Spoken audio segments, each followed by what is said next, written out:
अरे व्यक्ति के नाम का क्या मूल्य, कोई जाने न जाने। नाम तो काम चलाने के लिए है। अगर कोई नाम ना हो तो ये वो कहां तक करते रहेंगे। एक गांव में किसी बेटी का विवाह हुआ।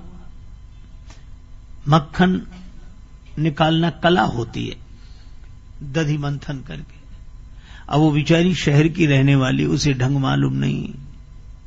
सास से कहा, माता जी मटकी में मक्खन आ गया है, उसे चलकर निकाल लो। माता जी बड़ी नाराज हुई, बहुत बुरा भला कहा। अब बहू समझे नहीं बात क्या है। सही बात यह थी कि बहू के ससुर का नाम था मक्खन लाल।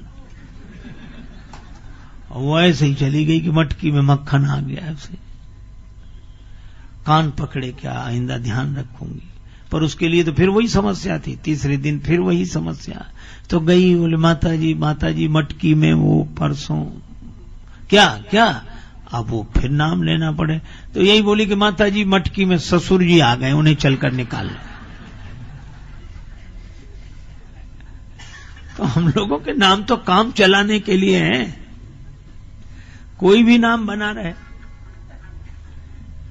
एक गांव में एक आदमी का नाम था ठनठन पाल।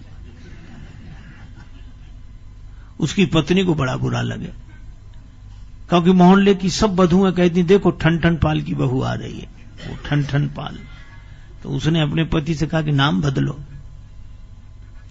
पति ने कहा कि नाम में क्या रखा है, कुछ भी बना रहे। नहीं बदलो, नहीं तो मैं घर बदल कर चली जाऊंगी, मायके चली जाऊंगी। पति ने कहा कि भाई तेरी मर्जी, अब नाम में। तो नाराज होकर मायके चली अपने पिता के यहां। पैदल चली जा रही थी। रास्ते में एक बालिका लकड़ी बीन रही थी। इसने पूछा, बेटी तुम्हारा क्या नाम है? बड़ी गरीबनी जान पड़ती हो, लकड़ी बीन रही हो। उस बालिका ने कहा कि मेरा नाम लक्ष्मी है। उसका लकड़ी बीने लक्ष्मी, चलो खैर होगा। आगे चले, एक बैलगाड़ी में भूसा भरा हुआ। एक आदमी गाड़ी हाँकते आ रहा था। क्या नाम भैया तुम्हारा? तो बोला धनपाल।